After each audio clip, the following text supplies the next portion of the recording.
11th class. अब हम एक नया चैप्टर शुरू कर रहे हैं, घर्षण। घर्षण मतलब फ्रिक्शन। घर्षण एक तरह का बल है, पर ये बल क्या करता है? ये बल गति का विरोध करता है। तो वह बल जो गति का विरोध करता है, जिसके कारण वस्तु की गति कम हो जाती है, उसको हम क्या कहते हैं? घर्षण। और ये कब लगता है? जब दो वस्तुएं एक दूसरे के संपर्क में आती हैं, तब एक अवरोधी बल लगता है, एक विरोधी बल लगता है, जो क्या करता है? वस्तु की गति का विरोध करता है, जिसको हम कहते हैं घर्षण। जैसे आपने कभी ये महसूस किया होगा, जब हम साइकिल चलाते हैं या स्टैंड पे भी साइकिल खड़ी करें, तो साइकिल पे हम जब पैडल मारते हैं तो साइकिल चलती है, और जब हम पैडल मारना बंद कर देते हैं तो क्या होता है? धीरे धीरे साइकिल रुक जाती है। क्यों रुकती है?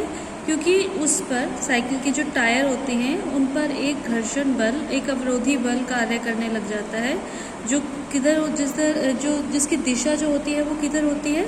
साइकिल की गति की विपरीत दिशा में। तो उस अवरोधी बल को हम क्या कहते हैं? घर्षण। तो घर्षण क्या करता है? हमेशा वस्तु की गति को खत्म कर देता है या फिर कम कर देता है, और इसकी दिशा किधर होती है?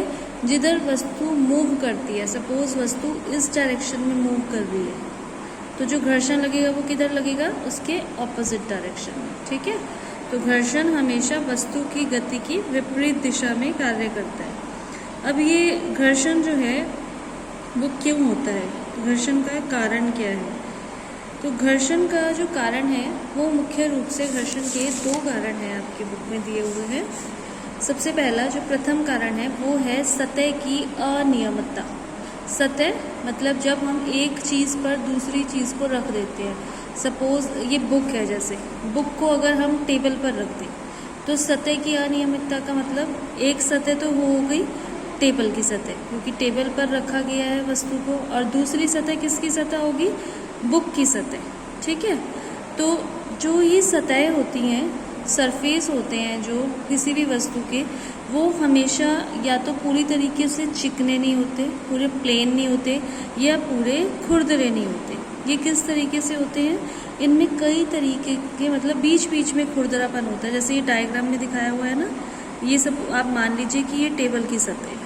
ठीक है, इसमें बीच में अगर हम टेबल को माइक्रोस्कोप से देखें, एक प्लेन टेबल को भी देखें, तो उसमें इस तरीके से सतह नज़र आएंगी, बीच बीच में कहीं कहीं उभार होंगे। इसी तरीके से अगर हम बुक को देखें, ये ऊपर वाली जो सतह है ये बुक हो गई। इसको भी अगर हम देखें तो इसमें भी आप देख रहे हैं ये उभार नज़र आ रहे हैं। तो जब एक सतह पर दूसरी वस्तु की सतह रखी जाती है, इसको जब हम मूव कराना चाहेंगे तो क्या होगा?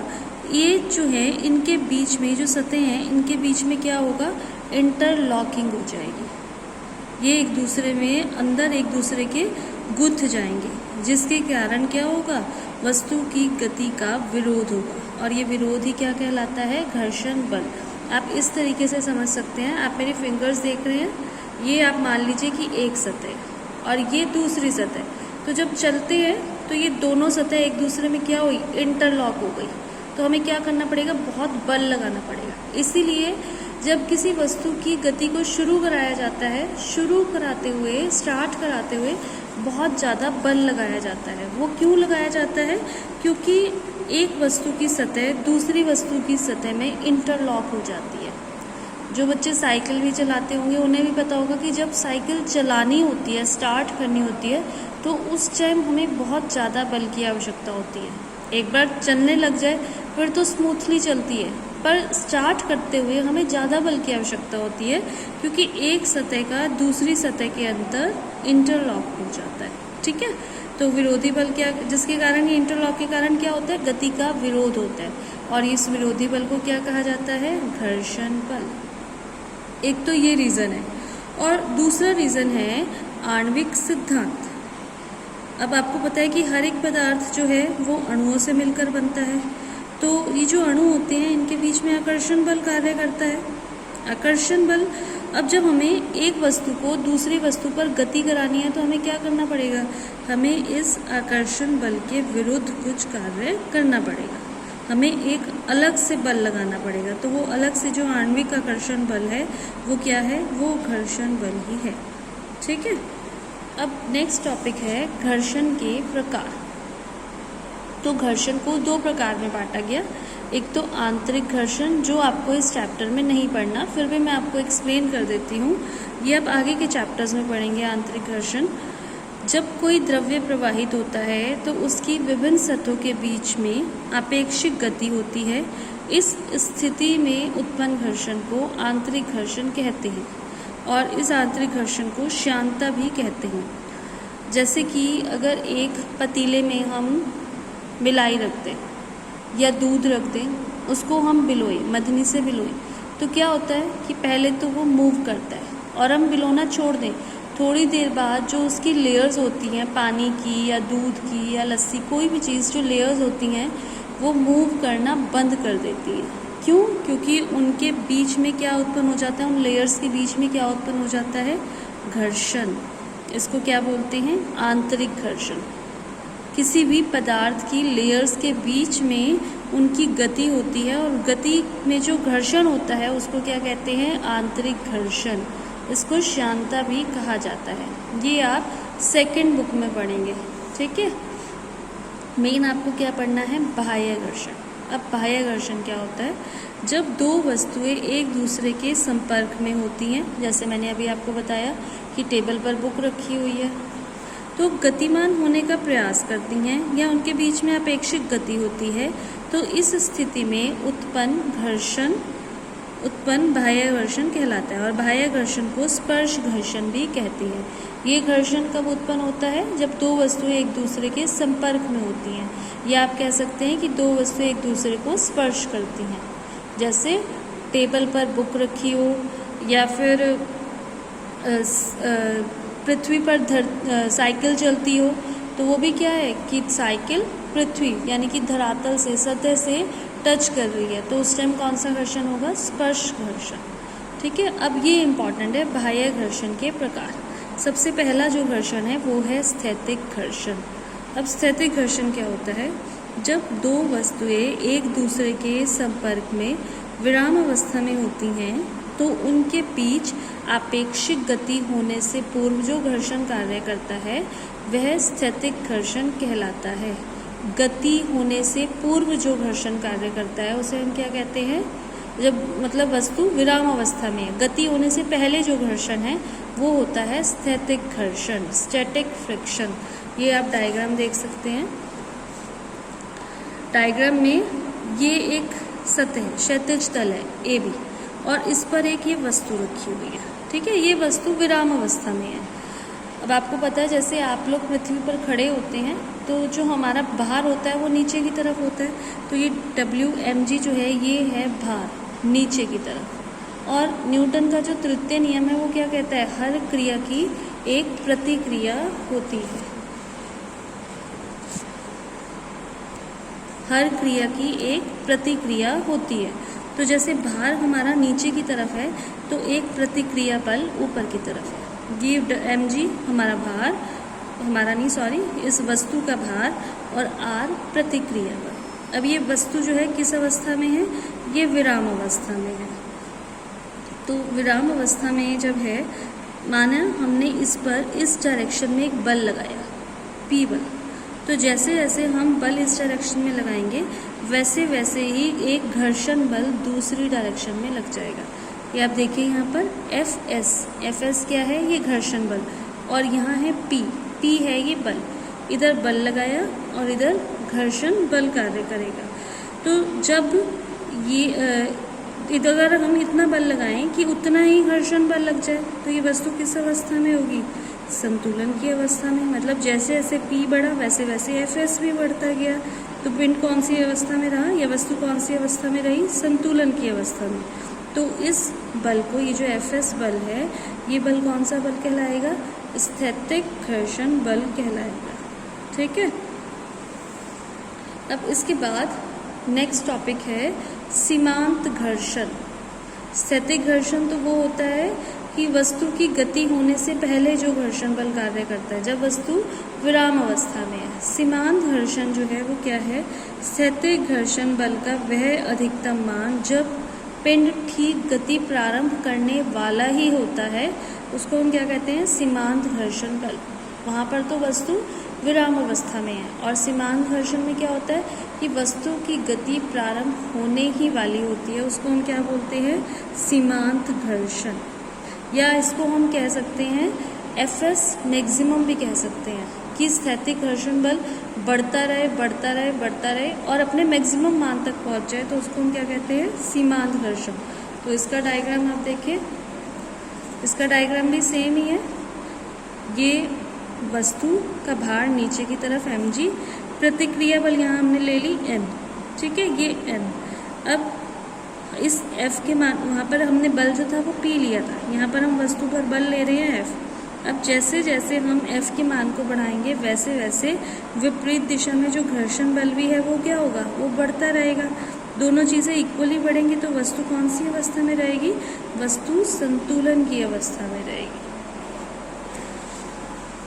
अब कई बार इसमें सीमांत घर्षण की डेफिनेशन के साथ सीमांत घर्षण के नियम भी पूछ लिए जाते हैं।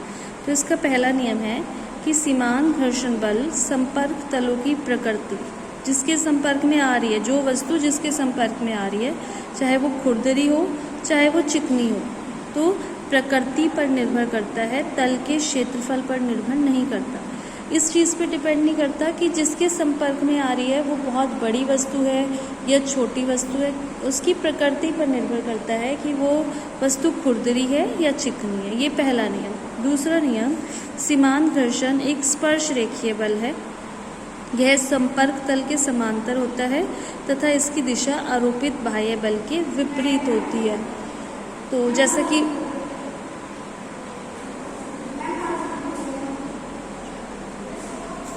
कि आप डायग्राम में भी देख सकते हैं कि जो घर्षण बल है ये कैसा है? संपर्क तल के समांतर है, और इसकी जो दिशा है वो बल के विपरीत है, ठीक है। ये दूसरा नियम। और तीसरा नियम क्या कहता है? सीमांत घर्षण बल अभिलंब प्रतिक्रिया R के अनुक्रमानुपाती होता है। Fs अनुक्रमानुपाती R, और जब अनुक्रमानुपाती का साइन हटा के इक्वल लगाया जाता है तो यहाँ एक कांस्टेंट आएगा म्यू एस। म्यू है ये, यू की अगर हम इस तरीके से टेल बना दें, इसका नाम है म्यू, MU, म्यू, ठीक है। जहाँ म्यू एस एक अनुक्रमानुपाती नियतांक है जिसे स्थैतिक घर्षण गुणांक कहते हैं। क्या नाम है इसका? स्थैतिक घर्षण गुणांक। यह संपर्क तलों की प्रकृति पर निर्भर करता है।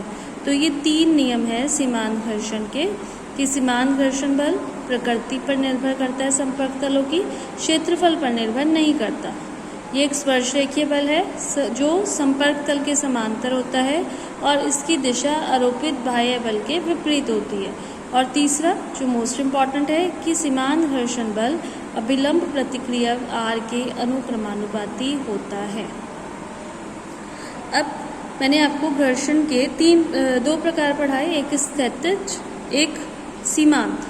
और स्थैतिज वो जब वस्तु विराम अवस्था में होती है, सीमांत वो जब वस्तु की गति प्रारंभ होने ही वाली होती है। तो एक घर्षण वो भी होगा जब वस्तु गति कर रही होती है। तो वो जो घर्षण है वो कौन सा घर्षण होता है? वो है गतिज घर्षण। गतिज घर्षण क्या होता है? जब पिंड में एक बार गति प्रारंभ होती है तो तलों के बीच जो लगने वाला घर्षण बल है वो घट जाता है। तो उस टाइम जो घर्षण बल होता है उसको हम बोलते हैं गतिज घर्षण बल। आपको नाम से ही पता चल रहा होगा, गतिज मतलब जब वस्तु गति कर रही होती है उस टाइम जो घर्षण बल कार्य करता है उसको क्या बोलते हैं? गतिज घर्षण बल। और ये चीज़ आपने खुद भी फील करी होगी कि जब वस्तु की गति प्रारंभ करानी होती है उस टाइम बहुत ज़्यादा बल लगाना पड़ता है, और जब गति हो रही होती है उस टाइम बल का मान कैसा होता है? कम लगाना पड़ता है। तो गतिज घर्षण बल का जो मान होता है वो सीमांत घर्षण बल के मान से कम होता है। जैसे सीमांत घर्षण बल के नियम हैं वैसे ही गतिज घर्षण के भी नियम हैं। पहला नियम, गतिज घर्षण वस्तुओं की सापेक्ष गति की दिशा के विपरीत दिशा में कार्य करता है। ये घर्षण में चाहे वो गतिज घर्षण हो चाहे समान घर्षण हो, हर घर्षण में ये वाला नियम तो आएगा ही, क्योंकि घर्षण जो है वो किस तरफ होता है, गति की दिशा के विपरीत, पहला नियम। ठीक है। फिर जैसे कि आपने समान घर्षण में किया कि गतिज घर्षण संपर्क तलों के क्षेत्रफल पर निर्भर नहीं करता।